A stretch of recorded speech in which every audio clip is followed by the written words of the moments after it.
Undertaker breaks down in tears after Hulk Hogan's death. A heartbreaking tribute. WWE legend The Undertaker gets emotional upon hearing the tragic news of Hulk Hogan's passing. This moment will leave you speechless. In this deeply emotional video, we witness the phenom, The Undertaker, like never before, shedding tears as he reacts to the heartbreaking death of fellow wrestling icon Hulk Hogan. Their storied history, mutual respect, and brotherhood shaped a generation of wrestling fans. This tribute captures the raw emotion, the legacy, and the pain behind the mask of the dead man. The arena was silent. Not the kind of silence that fills a stadium after the final bell rings, nor the hush before a dramatic return. No, this was something different. Something far deeper. The silence of loss. The silence of legacy breaking. Of grief too heavy for even the mightiest to carry alone. On a night that will forever be etched into the annals of WWE history, the unthinkable had happened. Hulk Hogan, the larger-than-life icon, the immortal hero of generations, was gone. The news broke like thunder. A sudden jolt across wrestling communities, social media feeds, and locker rooms from Stanford to Florida. Cardiac arrest. 71 years old. And just like that, one of the greatest legends the squared circle had ever known was no longer with us. For fans, it was a surreal moment, like waking up in a world that suddenly made less sense. But for the wrestlers, for those who shared the ring with him, who walked the path paved in his boots, the pain was even more profound, and nowhere was the heartbreak more visible, more painfully, humanly real, than in the eyes of Mark Calaway. The Undertaker. He had never been a man known for public emotion. For over 3 decades, The Undertaker represented stoicism, mystery, dominance. A dark force who walked with the dead, spoke in riddles, and whose loyalty to kayfabe had become the stuff of legend. He wasn't supposed to break. He wasn't supposed to cry. But even legends have limits. It was said that when the call came in, Mark was at his ranch in Texas. The sun had just begun to set, painting the sky in soft oranges and purples. He was alone, something he'd come to appreciate in retirement. Away from the roar of the crowd, away from the character that consumed half his life. Just Mark. Just a man.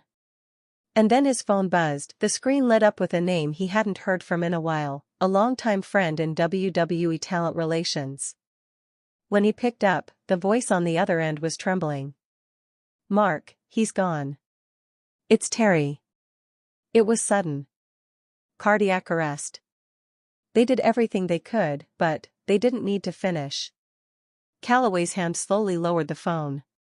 For a moment, he didn't move. He couldn't. His breath caught in his throat, eyes locked on the horizon. It was as though the world around him had stopped spinning. Then, as the weight of those words settled in, the stoic face cracked. The man once known as the dead man suddenly felt very, very alive, and very broken. His wife, Michelle McCool, later recounted that she found him sitting on the porch, elbows on his knees, hands shaking. Tears streamed down his face, quietly, like a storm without thunder. For the first time in years, she said, he looked lost. This wasn't just a colleague. It wasn't just a fellow Hall of Famer. This was Hulk Hogan. This was the man who once headlined WrestleMania while Mark was still finding his place in the locker room. The man who took wrestling from smoky auditoriums to global television. The man who, in many ways, made all their careers possible. To understand the depth of this grief, you have to go back. Before the streak. Before the urns. Before the bells and the lights went out. Back to a time when Mark Calaway was just a tall, intimidating Texan trying to break into the business. In those days, Hulk Hogan was untouchable, the golden standard. Wrestlers aspired to share the ring with him, not just for fame, but for what it meant. Wrestling Hulk Hogan meant you were someone. That you had made it. And when that moment finally came for Undertaker in 1991 at Survivor Series, when he pinned Hogan in front of a stunned crowd to win his first WWF Championship, it wasn't just a storyline victory. It was a coronation. A passing of the torch. And Hogan, in his own way, made sure of it. Though there was controversy about how that match ended, Insiders have long said Hogan had respect for Mark, even if he didn't always show it in public. He recognized the power of the Undertaker character. The way kids watched him. The way fans responded. He knew the business needed someone new to fear. And when he lay on the mat that night, selling the tombstone like death itself, it was more than just a loss, it was an acknowledgement. The years that followed weren't always smooth. Wrestling egos clashed. Rumors of heat surfaced. But away from the cameras and the angles, there was always a bond. A warrior's respect. Both men had carried the weight of the industry on their backs. Both had sacrificed their bodies, their relationships, their peace of mind. And in later years, as their careers wound down and they found themselves backstage more often than in the ring, they began to talk more. To share war stories. To laugh. To forgive. One WWE official, who asked to remain anonymous, revealed that during WrestleMania 30 weekend, the same event where the streak ended, Hogan and Taker shared a private conversation that lasted nearly 2 hours. It was emotional, the official said. They talked about everything. The early days. The politics. The regrets. It was two men putting down their shields and just being human. So when the news came that Hogan had passed, it wasn't just the death of a colleague. It was the loss of a brother in arms. A giant. A symbol of their shared journey now silenced forever. Calloway, in rare form, decided to speak. Not at a press conference. Not in a WWE-produced package. But on his own terms. A video posted to his personal Instagram account, just under 2 minutes long, showed him seated in his home gym, surrounded by memorabilia, belts, posters, a wall of legacy. He was wearing a simple black t-shirt. No eyeliner. No gloves. Just Mark, his voice, gravelly with age and sorrow, trembled as he began, "I don't usually do this. I don't make videos like this. But today's not a usual day. Today, the world lost a legend. And I lost a friend." He paused. Looked down. Blinked back tears. Hulk Hogan he was more than the guy who tore his shirt off. More than the leg drop. He was the guy who opened the door. For me. For all of us. A long breath. I remember the first time I met him backstage. He gave me a look, not fear, not judgment. Just curiosity. And he said, "You're gonna be something big, brother." I never forgot that. And then his voice cracked. I didn't think it would hit me this hard. But it does. Because even when we weren't close, even when things got messy, I knew that somewhere out there, Hulk Hogan was still walking the earth. Still being larger than life. And now, he's not. At that moment, Calloway's eyes welled. He turned away from the camera briefly, trying to compose himself. When he returned, there was a tear running down his cheek. "You gave us all so much, Terry. You changed everything. And I hope you knew how much you were loved. I really hope you knew." He ended with just 4 words, whispered, almost inaudibly, "Rest easy, brother. Always." The post shattered the internet. Fans around the world shared it, commented on it, added their own stories. WWE stars, old and new, reached out to Calloway privately, some thanking him for saying what they couldn't. Others just wanted to make sure he was okay. For in that moment, The Undertaker had become something he rarely allowed himself to be in public: vulnerable. Real. And the world saw it. Backstage in WWE, many superstars reportedly watched the video in tears. Roman Reigns, himself a modern-day cornerstone of the company, was seen wiping his eyes. "That was the dead man," one staffer said. "And even he broke." That tells you how deep this cuts. In the days that followed, tributes poured in from all corners of the globe. But none resonated quite like Calloway's. Because when The Undertaker breaks down, when the man who once feared no evil is brought to his knees by sorrow, you understand just how profound the loss really is. WWE announced a special tribute episode the following week, titled Immortal Forever: The Life and Legacy of Hulk Hogan. And it was Calloway who would close the show, standing alone in the ring, under the spotlight, in a black suit and tie. The Phenom took one long look around the empty seats, a nod to the pandemic-era shows where silence became the soundtrack of the business. Then, into the microphone, he said, "Tonight, we don't mourn just the man. We honor the myth. Hulk Hogan wasn't perfect. None of us are. But what he gave, what he sacrificed, the light he brought into this ring, that's eternal." He placed a single red bandana in the center of the ring. Then walked away, not in character. Not with thunder and flames. Just a man, saying goodbye. That image, the Undertaker, walking up the ramp with his head bowed, the red bandana behind him, would be shared, printed, remembered for generations, because sometimes, the loudest tribute is the quietest exit, and sometimes, the deadliest man in wrestling is also the most broken-hearted. And the days following that solemn farewell, a strange quiet fell over WWE. It wasn't just the kind of corporate silence that comes when a company loses one of its icons. It was something more spiritual, more personal. Across the locker rooms, across the performance center, and among old veterans now long retired, there was an invisible weight pressing down on everyone. Hulk Hogan had transcended the role of wrestler. To many of them, he was the business. The man whose voice had echoed from CRT televisions in their childhood living rooms. The face that made them believe wrestling wasn't just entertainment, but mythology in motion, and now, that myth was gone. But what remained was memory. For Mark Calloway, grief wasn't something that came in waves. It was a flood, and it stayed. Friends close to him reported that he wasn't taking calls for a few days after the tribute. Not even from Vince. Not even from Shawn. He just needed to be alone, said one former WWE road agent who had known him since the early 90s. Mark's not the kind of guy who cries easily. So when he does, it takes a lot out of him. And yet, behind the sorrow, there was a fire brewing. A desire not just to mourn, but to preserve. Because the Undertaker understood something that few others truly did, that men like Hogan don't just disappear. They echo. Within a week, Calloway had reached out to WWE with an idea. He didn't want a traditional Hall of Fame package. He didn't want a glossy, overproduced memorial show filled with forced smiles and sound bites. He wanted something real. Something raw. Something that hurt, because grief should hurt when it's honest. He proposed a sit-down tribute, no scripts, no gimmicks. Just stories.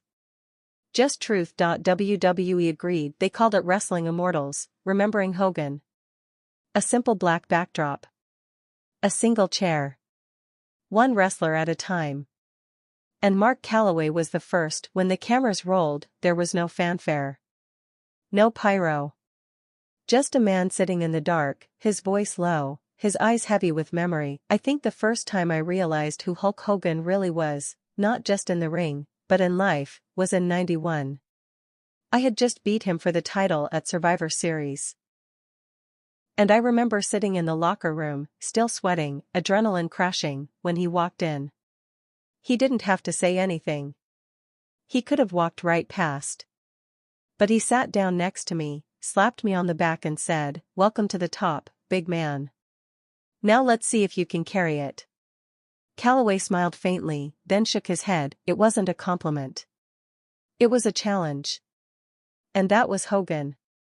He tested you. Not because he wanted to see you fail. But because he wanted to see if you were strong enough to last. In this business, longevity is the truest title. Hogan, he lasted. Longer than most. Bigger than all of us. Even me. The stories poured out from others too, Randy Orton, John Cena, Stone Cold Steve Austin, even younger stars like Cody Rhodes and Seth Rollins. But none of them cut quite as deep as The Undertaker's. Because his wasn't just admiration.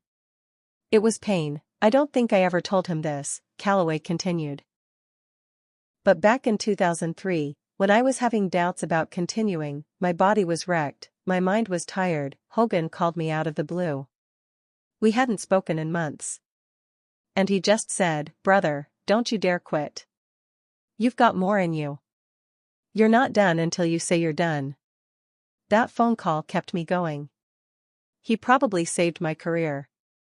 Maybe even my life. He looked away from the camera at that point. His shoulders sagged. His hands clenched together, white-knuckled. I never got to thank him properly, he said, barely above a whisper. What followed was silence. Not uncomfortable, just sacred. The kind of silence that wraps itself around you like a shroud, demanding reflection. As the memorial special aired across Peacock and WWE Network, fans around the world were glued to their screens. They weren't watching superstars. They were watching men who had bled, cried, and sacrificed inside the squared circle, now mourning one of their own. Clips of Hogan's greatest matches. WrestleMania 3 against Andre, the heel turn in WCW, the epic showdown with The Rock, were interwoven with childhood home videos, handwritten letters from fans, and photographs never before released. But it was The Undertaker's voice, layered over it all, that brought the entire tribute to life. I used to think immortality was about the streak, he said in voiceover, referencing his legendary undefeated run at WrestleMania. But I've come to understand something else. True immortality? It's about how you're remembered when the lights go out. When the music stops. When the cheers fade. Hogan, he'll never really be gone. Not while wrestling exists. Not while one kid still tears his shirt off and says his prayers. The line hit hard. On social media, hashtags like #ThankYouHogan and #UndertakerTribute trended globally for hours. The WWE universe, often divided by eras, opinions, and favorites, came together for one night to grieve, to honor, and to remember. Even beyond wrestling, the world took notice. ESPN ran a full segment on the tribute. CNN covered the global reaction. Dwayne "The Rock" Johnson posted a heartfelt message thanking both Hogan and Taker for laying the foundation we all now walk on. And in the days that followed, Calloway received thousands of messages, from fans, from friends, from complete strangers, thanking him for giving the grief a voice. But it wasn't just fans who were touched. It was family. Terry Bollea's daughter, Brooke Hogan, posted a rare statement just days after the special aired. In it, she shared, "My father always said The Undertaker was one of the few men in wrestling he truly respected, not just as a performer, but as a human being. To see him cry for my dad, to hear his voice crack, it meant more than I can ever express. Thank you, Mark. You showed the world that even icons mourn. And that love in this business, it's real." And still, for Mark Calloway, grief lingered. A week after the tribute, he returned to Hogan's childhood neighborhood in Augusta, Georgia. No press. No entourage. Just him. He visited the small, weather-worn gym where a young Terry Bollea had once trained. Locals say Calloway stayed for almost an hour, just sitting in the corner, staring at the ring. He didn't take photos. He didn't speak to anyone. He just sat, lost in time. Later that evening, he visited Hogan's final resting place, a private plot selected by the family. According to one groundskeeper, Calloway laid down something unexpected. Not a rose. Not a wrestling memorabilia item. But a single black glove, the right hand of his signature look. The keeper asked him why. "Because he always had my back," Calloway said. "Now I've got his." And he walked away. The gesture sent chills through the wrestling community. For those who understood what the black glove symbolized, not just kayfabe, but respect, brotherhood, and legacy. It was one of the most powerful tributes ever witnessed. In the months following Hogan's passing, Calloway returned to public life sparingly. He spoke at a few charity events. Appeared in a documentary being produced on Hogan's life. But mostly, he remained in the shadows, not because he was hiding, but because some grief needs solitude. Michelle McCool, in a rare interview, shared that Mark had been journaling daily since Hogan's death, something he hadn't done in years. "It's his way of processing," she said. "He's writing not just for himself, but for Terry. As if he's still talking to him. Remembering the pranks, the matches, the heat, the laughs. And I think, it's helping him heal." But healing, as anyone who has experienced profound loss knows, isn't linear. It comes in flashes. In music. In silence. In echoes of memory. Sometimes Calloway would be watching old matches on the WWE network when he'd pause the screen. Just to stare. Just to remember. Just to feel. And when fans spotted him at conventions or airport terminals, they noticed something new. He smiled more, he embraced more. But there was a softness in his voice. A gentleness in his presence.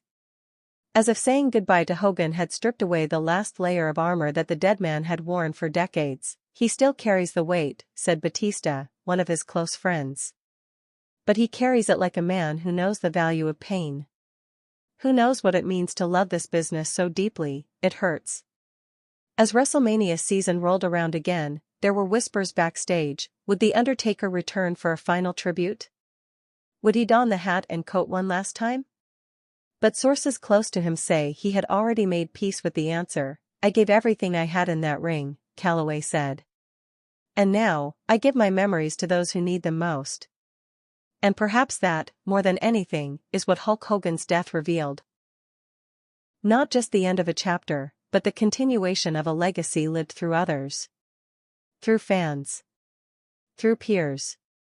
Through the man who once ruled darkness, now standing in the light of grief, courage, and truth, because when the immortals fall, it's the ones left standing who must carry the flame, and Mark Calloway, The Undertaker, carries it still, one tear, one tribute, one memory at a time. It had been nearly 6 months since Hulk Hogan's passing, but for The Undertaker, time had not dulled the ache, it had simply shaped it into something quieter. More private. More eternal. The kind of grief that doesn't fade but finds a place to rest inside your bones. For decades, Mark Calloway had trained himself to endure pain. Physical pain. Emotional pain. The pain of burying friends, of keeping kayfabe alive in a world obsessed with tearing it down, of walking into arenas night after night with injuries that would sideline most men for life. But this loss, was different. Hogan wasn't just a peer. He was a mirror. As legends, they had both come to represent polarities in the business. Hogan, the radiant face of the 1980s boom, red and yellow, charisma and thunder, the superhero who told kids to say their prayers and take their vitamins. Undertaker, the gothic specter of the 1990s and beyond, deathly silent, methodical, the embodiment of fear. One symbolized immortality through cheers, the other through awe. But together, they were the pillars holding up a golden age of wrestling. And now, one pillar had crumbled. WWE quietly began production on a feature-length documentary titled The Immortal One, Hulk Hogan's Final Ride, and Undertaker was asked to participate. Producers expected the usual behind-the-scenes stories, perhaps some WrestleMania anecdotes. What they got instead was poetry. Calloway arrived at the interview set in his usual all-black attire, but there was no trace of the dead man. He sat without makeup, without a character to perform, and began to speak. Not as a wrestler, but as a man. I used to walk into those arenas like I was death itself, he said, voice calm, eyes distant. But Hulk, he was life. He was the show.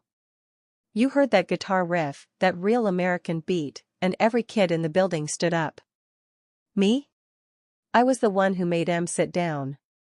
A quiet chuckle followed, the kind tinged with old warmth. We had different roles, sure.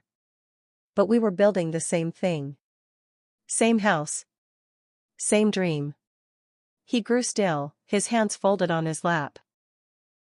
You know the last time I saw him? It wasn't at a show. Wasn't at a convention.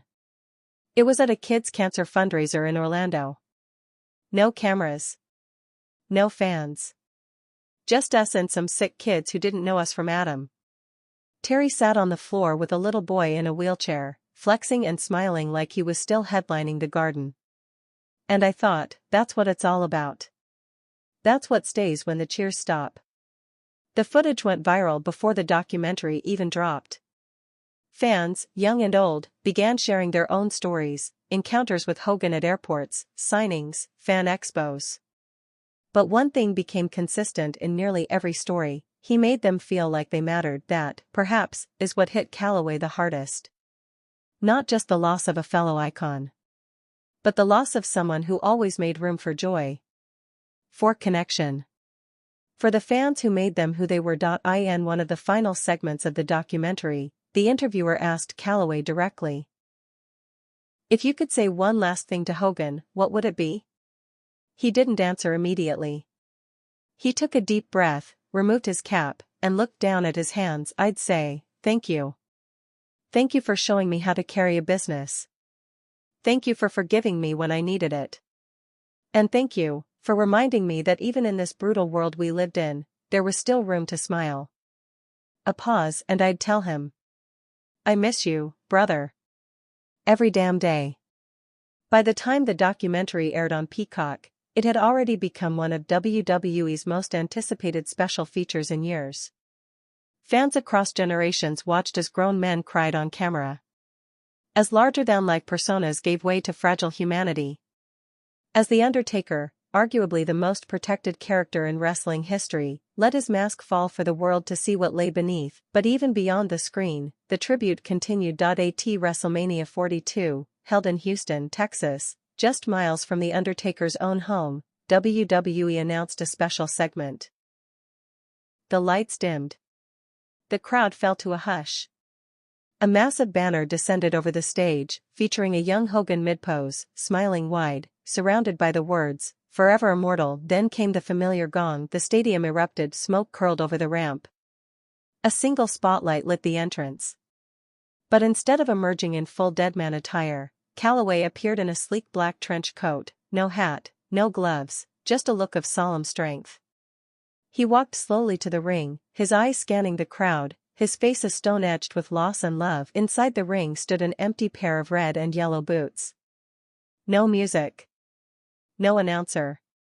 Just silence. Undertaker approached the boots, knelt beside them, and gently laid one white rose across the top. Then he raised his head and spoke into the microphone. "We all become legends one way or another. Some through fear. Some through loyalty. Some through moments. And some, through immortality." He stood. Hulk Hogan gave everything he had to this business. Every ounce of energy. Every bone in his body. Every bit of his heart. He paused, his voice thick, and now, he belongs to history. But not just history. He belongs to all of us. He looked down at the boots once more. "Rest easy, Terry. You've done enough." And with that, the lights went out. But something strange happened in that moment. Instead of darkness, the stadium screens lit up in soft golden light. A montage of Hogan's greatest moments played as real American echoed gently through the sound system, not loud and boisterous, but reimagined, soft, orchestral, almost like a lullaby. And there stood The Undertaker, saluting. It was a moment that would be replayed across the globe, etched into the minds of every wrestling fan who'd ever shouted, "Whatcha gonna do, brother?" It was more than tribute. It was transition. A symbol of respect. Of passing. Of carrying the immortal on your shoulders when they can no longer walk beside you. When Calloway returned backstage, he was met with a standing ovation from the entire WWE roster. Veterans hugged him. Young talent lined the hallway, some in tears. Triple H stood waiting, arms crossed but face soft, and simply said, that was beautiful, Mark." But Mark Calloway didn't smile. He simply nodded, eyes heavy with the weight of memory. Later, when asked how he managed to hold it together out there, he simply replied, "I didn't. I broke inside. I just didn't let it show until I got back here. Because grief, real grief, never truly leaves you. It lingers in the spaces between words. In the silence after the bell. In the empty locker, the unworn boots, the voice you'll never hear again. But in honoring that grief, you keep the person alive. And in every tribute, every tear, every whispered 'Rest easy, brother,' The Undertaker made sure the world remembered. Legends may fall, but they never disappear. They live forever, in the hearts of those they inspired." The following weeks felt different across the wrestling world. Not because of a lack of action or storylines, WWE kept moving, as it always does. Titles changed hands, rivalries flared, new stars continued their climb.